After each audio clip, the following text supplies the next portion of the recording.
Welcome back. Over the first 3 videos, we established the history of alcohol, the physiological realities of DOT thresholds, and the gradual progression of misuse.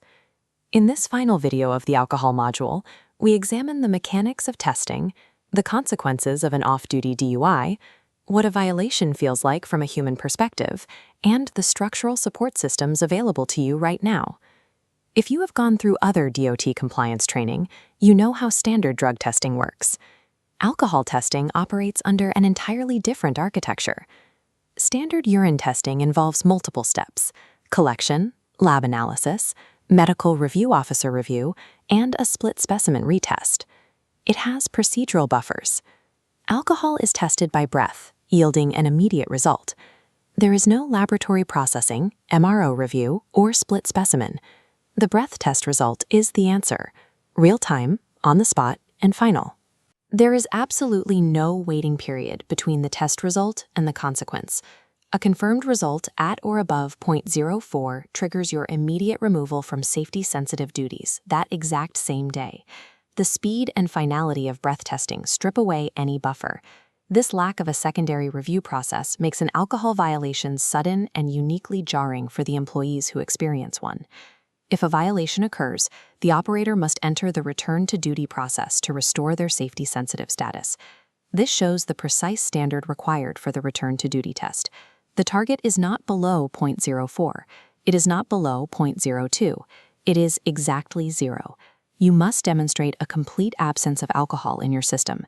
There are no margins of error and absolutely no exceptions. As a CDL holder, you are already subject to the full DOT drug testing panel.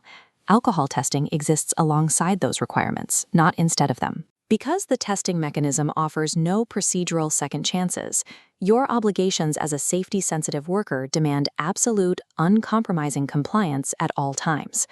Let's expand on your off-duty exposure, revisiting a legal reality we introduced in Video 1. An off-duty DUI in your personal vehicle carries the exact same federal consequences as an on-the-job violation. A first offense is a 1-year CDL disqualification, or 3 if hauling hazmat. A second offense means lifetime disqualification.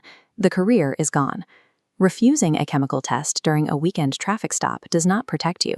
Under implied consent laws, refusal typically results in immediate license suspension, carrying the identical professional weight as a formal conviction. Beyond legal penalties, most DOT-regulated employers mandate operators self-report any off-duty alcohol-related legal event or arrest. Failing to self-report an incident is considered an independent policy violation. Employers frequently treat the failure to report far more severely than the underlying legal event itself. The law makes no distinction between on-duty and off-duty. Your commercial license does not clock out when your shift ends. Compliance modules rarely discuss the human reality of a violation. We need to look at what triggering one actually feels like. The immediate response is profound fear regarding job security and family stability. That fear is usually followed by heavy shame over a damaged professional reputation. Next comes isolation. Operators experience the paralyzing sense of facing a career-ending event entirely alone, cut off from the professional network they spent years building. These responses are predictable human reactions. They are not character flaws, and they are not permanent verdicts. A violation is an event with a defined, navigable path forward. To mitigate this fear, the regulations provide a primary structural safeguard: strict confidentiality protections. Details of a DOT alcohol test and return-to-duty process are strictly restricted to the designated employer representative and substance abuse professional. This information does not become part of a publicly accessible record or go to future employers without explicit written consent. This confidentiality perimeter is purposely built to ensure that honest engagement with the recovery process is operationally safer than trying to hide a problem.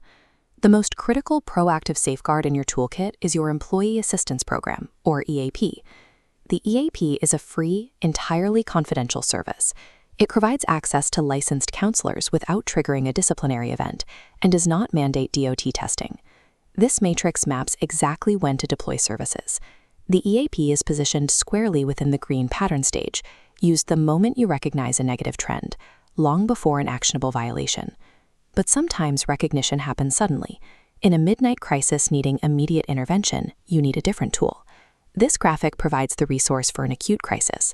The SAMHSA Confidential Helpline is operational 24 hours a day, 7 days a week at 1-800-662-4357. Whether you use the EAP for an emerging pattern or the SAMHSA Helpline in an emergency, both structural safeguards exist to be triggered prior to a failed breath test. Activating these resources is not an admission of weakness. It is the single most responsible, proactive decision a professional operator can make. A resilient safety culture does not rely on a top-down system of punitive surveillance. It relies entirely on mutual operational responsibility and peer well-being. An impaired coworker presents a concrete mathematical risk to the physical safety of the entire operational unit. Your well-being is part of their responsibility, just as theirs is part of yours. The goal of peer support is to construct a workplace environment where asking for help is correctly viewed as an act of professional self-awareness. Do not wait for a crisis to become visible to someone else. Accessing help early, at the pattern stage, is the most powerful choice you can make. This diagram maps our progress. Across 4 videos, you've mastered the history, physiological science, human reality, and strict regulatory framework of alcohol compliance. We now shift focus to the next stage of the compliance architecture, Module 4, covering the DOT drug testing program. We will break down the specific operational components of the 5-panel urine test, the exact mechanics of the collection process, and post-collection procedures. Take what you learned here into the next module. We will see you there.